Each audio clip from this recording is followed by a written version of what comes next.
So you want to open a garage. A couple of ramps, a set of tools, cars in and out all day. Here's the number nobody warns you about. The MOT test, the thing that drags every customer through your door, is capped by law at 54 pounds and 85 pence. And most garages will do it for 30. Deliberately. At a loss. Because the test was never the business, it's the bait. The real money is sold by the hour, marked up on parts you didn't make, to a customer who can't see under their own car. This is the business that makes almost nothing fixing your car, and a fortune keeping it yours. And it's all about to be detonated by a car with no engine. By the end of this video, you'll know why the cheapest MOT in town is a trap for you, not the garage. Why the most expensive thing in the building isn't any car on the ramps. And why every mechanic in Britain is quietly terrified of the electric car. Let's open up shop. Garages come in 3 sizes, and they're 3 completely different businesses. At the bottom, the mobile mechanic. A van, a scan tool, a decent socket set, 10 to 15,000 pounds, all in.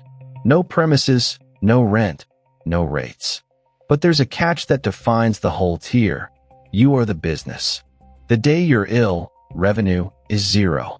In the middle, the independent unit garage.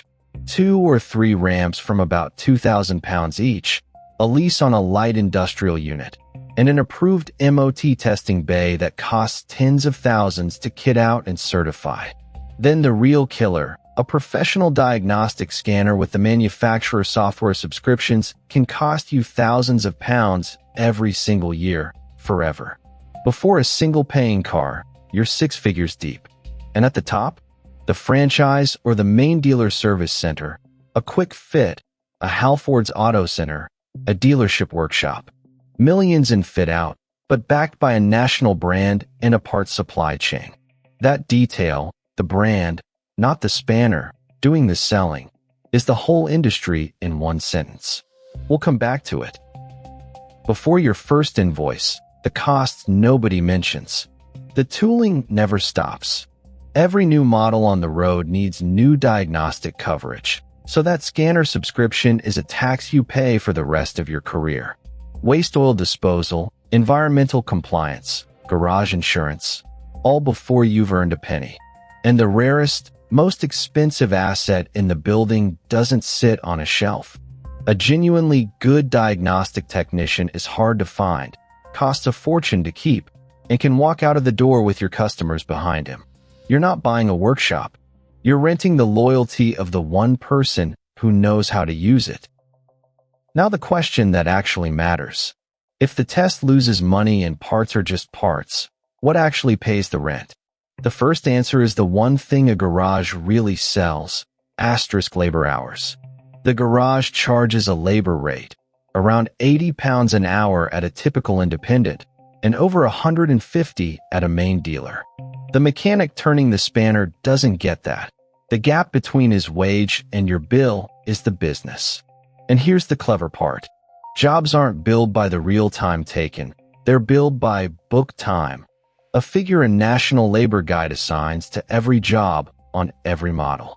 If your mechanic beats it, you bill 3 hours and pay for 2. Speed is pure profit. The second answer is parts markup. Garages buy parts at trade price and sell them to you at retail.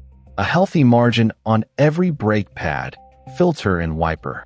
You came in for a service. You leave having bought a small shop's worth of components at a markup you never see. And the third answer is the sharp one. The MOT is a funnel. * that 30-pound loss leader puts your car on the ramp, where a legally certified expert inspects every inch of it and writes the advisory list. The 30-pound test becomes a 400-pound repair. The test doesn't make money. It manufactures repairs. Which brings us to the layer nobody explains on the forecourt. Walk into any car dealership and here's the secret. They make more profit from the service department than from selling you the car. Servicing and parts are a small slice of a dealer's revenue, but around half of its gross profit, while the margin on a new car has been squeezed to almost nothing. The showroom is a lost leader with a coffee machine. The workshop out the back is the actual business. A dealership is a garage with a showroom attached, and servicing is the recurring revenue that keeps the whole thing alive. Why does it work so well? Information. You cannot see under your own car. You cannot argue with an advisory, and the person telling you the brakes are worn is the only person in the room who can check. Trust is the real product, and most people, sensibly, say yes. The quiet gold on top is the fleet contract. Service a company's vans on a rolling agreement, guaranteed volume, no haggling, invoice at the end of the month. So why do garages actually go under? Two patterns, over and over. Pattern 1. Buying the kit before the customers. The 30,000-pound diagnostic rig that sounded essential and now sits idle, depreciating, while the cars that need it drive to the dealer instead. Equipment doesn't pay the rent, booked hours do. Pattern 2. The labor trap. To win the price shoppers, you cut your hourly rate, then work flat out, every ramp full, at a rate that doesn't actually cover the overhead. Busy and broke is the most common way a garage dies. Not empty, but full at the wrong price.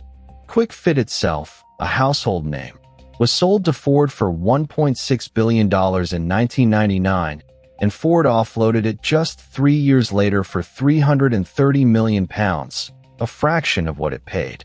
Enormous revenue, famous brand, and still a thin margin, high-volume grind. Scale doesn't save you from bad maths. Step back, and the whole trade snaps into focus. A garage isn't a car repair business. It's a business that sells expert hours and marked-up parts, using a loss-making test as the front door to customers who can't check the work. The cars are just the reason you walk in. Time to pull it all together and answer the actual question. How much do you make if you do this right? Scenario 1. The mobile mechanic. Cheap to start, but you're selling your own hours by the day, $30,000 to $50,000 a year, and hard-capped by the length of your own arms. Scenario 2. The two-ramp independent, run properly. Labor, plus parts margin, plus the MOT funnel, plus one steady fleet contract. Net profit to the owner maybe $40,000 to $80,000 a year, once you've stopped turning every spanner yourself and started selling other people's hours. Scenario 3. The operator's route.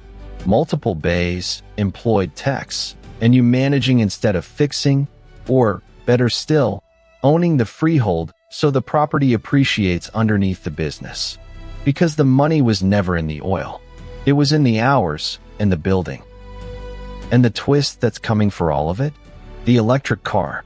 An EV has a fraction of the moving parts of a petrol engine, around 20, against roughly 2,000 in a combustion engine.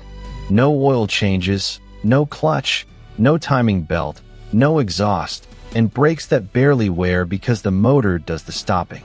Independent studies put EV servicing at roughly half the lifetime cost of a petrol car. The servicing revenue that funds this entire trade is quietly draining away. The garages that survive are already turning into EV specialists, tire and brake shops, and diagnostic experts, because the grease monkey era is ending, and the smart money can already hear the silence. So if you do open a garage, remember the rule the good ones live by. You are not paid to fix cars. You're paid for the hour, the part, and the trust. Fix the business, not just the engine.